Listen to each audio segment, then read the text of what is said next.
আজকে সকাল সকাল আমি আপনাদের সামনে নিয়ে আসছি। আজকে এই যে দেখেন আমার হাজব্যান্ড কি আনছে। এই যে কালকে রাত্রে আমার ছোটো মেয়ে বলেছিল চিকেন আনার জন্য, দেশি চিকেন আনার জন্য, তাই বোধহয় আজকে চিকেন নিয়ে আসছে। দেখি কি আনছে, এই যে দেখি।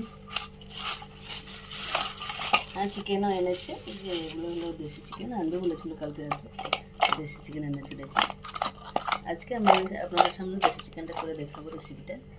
হ্যাঁ, কীরকম পাতলা ঝোল করে দেখাবো। এই যে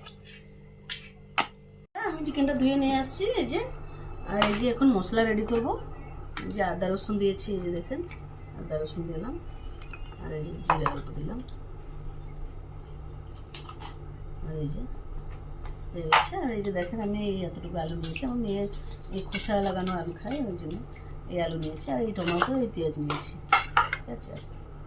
আর এতে এই শুকনো লঙ্কাটা দিয়ে দিলাম এখানে। এই যে লঙ্কা দিলাম,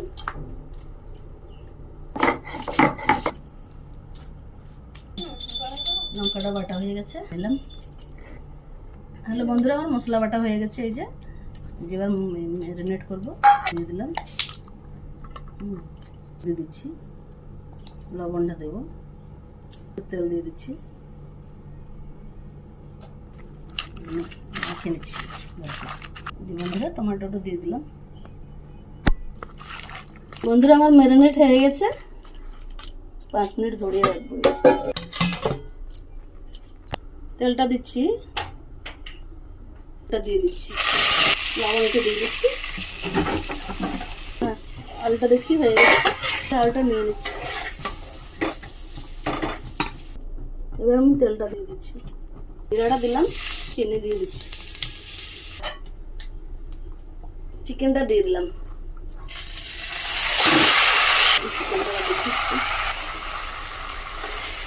দিলাম একটু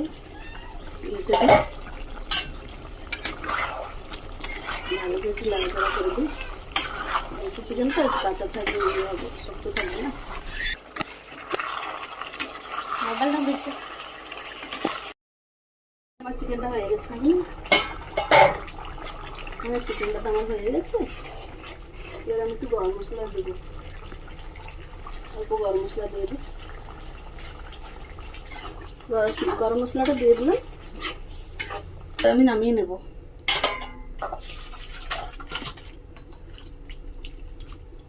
দেখেন কি সুন্দর হয়েছে, এই যে কালারটা এবার দেখেন, দেশি চিকেনের ঝোল এবার যা হবে আর কি আজকে।